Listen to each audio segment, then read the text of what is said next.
Hello, my name is Courtney McKinney. I live here in Sacramento. Hey, Courtney McKinney, how you doing? I'm sure that whatever you have to say is going to be fantastic, fair, amazing, and just the best ideas.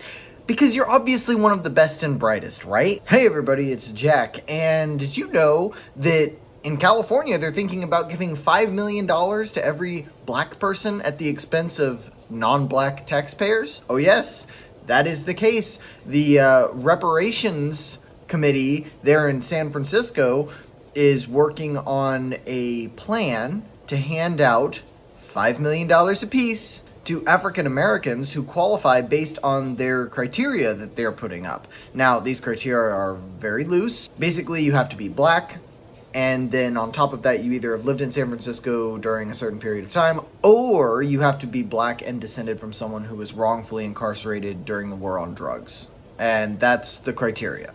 All of them, $5 million. Now, this plan has been heavily criticized because it would cost every non-black tax-paying family $600,000. Now, I don't know about you, but I don't really believe that the city of San Francisco, which is floundering in debt, has the money to do this. And I don't think that this is right or fair. But I'm getting ahead of myself. Let's listen to the lovely Courtney McKinney, I think that was her name, and see what she has to say, right? And I have two likely imperfect points. Aw, don't be so down on yourself. I'm sure that they're not imperfect points. I'm sure they're sparkling, perfect, and not racist at all. But my intention is to contribute in the spirit of help, healing, accessibility, and productivity. The first is that we shouldn't be paying taxes. Are you using public transportation?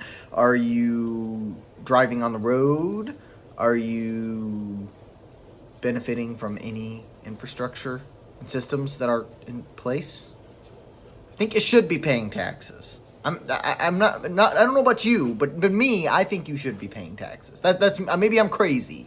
But if you're out here benefiting from things that taxes fund, you should probably be paying in. That's kind of the whole point of taxes, right? The second that you start pulling one group of people out of having to pay taxes, that's not going to be healing, like you just said. Not going to be healing. You're going to piss everyone else off. No one is going to be on board with this except for the people who are directly benefiting from it, and then a few outlying crazies who won't be too affected by it. Our ancestors were violently forced from West Africa to build this economy for free. No. California, not a slave state if I remember correctly. So, no. Also, maybe your ancestors were dragged from Africa, right? Many black people in this country have no relation to the slave trade whatsoever. None of their ancestors were in it. You know why? Because this is a country full of immigrants. And so just saying that somebody's black, that's not enough to say, well, your ancestors were probably enslaved. It's not it. Also, I really hate this "the United States was built on the backs of the Negro slave" talking point. I hate it so much because no, there was way more to it than that. Maybe you could make that argument for a plantation state, like maybe Mississippi. You could say the economy back then was built on that.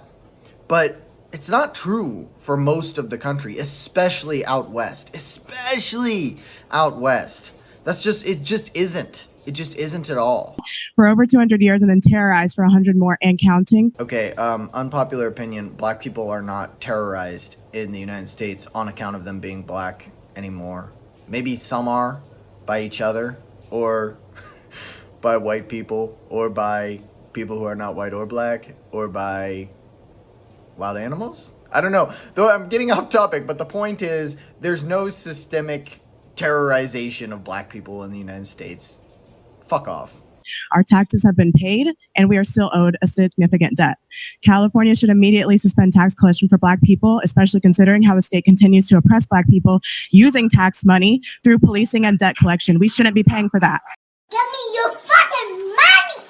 I love how a supposedly racist state is supposed to listen to what you have to say. You're standing here in a city hall giving your speech where people are listening to you and clapping for you, and you expect me to believe that you're being massively oppressed right now. You're being considered to be given $5 million. I don't believe you're being oppressed. Look at the shirt that you're wearing. It's what would you say? I would guess that shirt probably cost $120.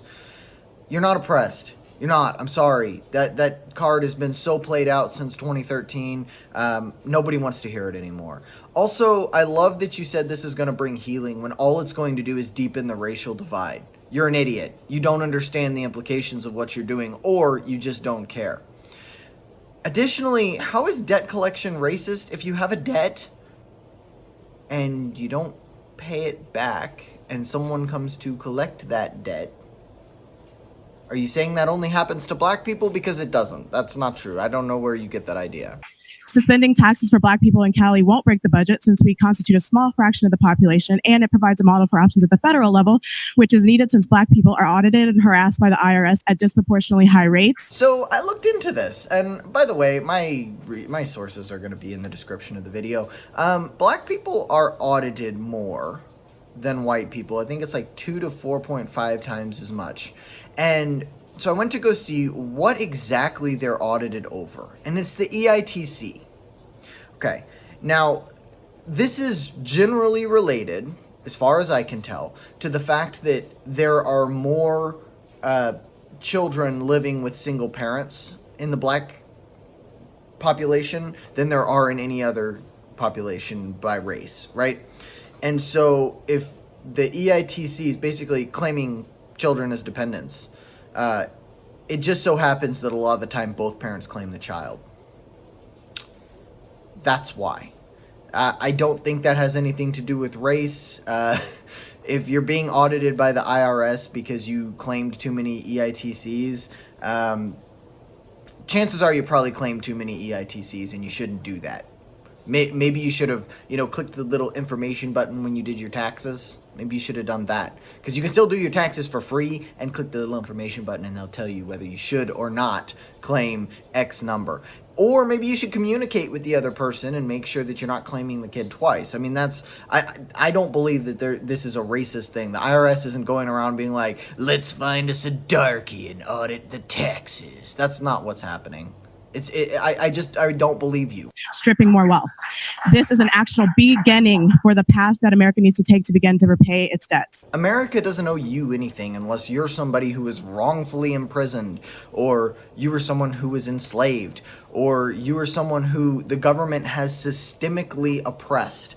And your little definition of, well, people back then were oppressed, and I believe that, bad things that happened to me are all because of race, doesn't count. This is ludicrous. The second request I have is for public talking points, and in general for this process to be made much more accessible.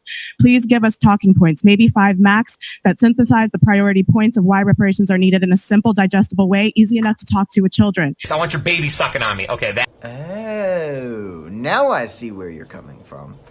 Yes, the children. Give me your children. Let's make sure that we can tell the kids that they are owed everything by the government, and that everyone's out to get them, and that this is an evil country that they live in, and you have to watch your back, because that's going to heal the racial divide. Exactly. That's why right now everything is just hunky-dory between white people and black people, because we've been working on healing.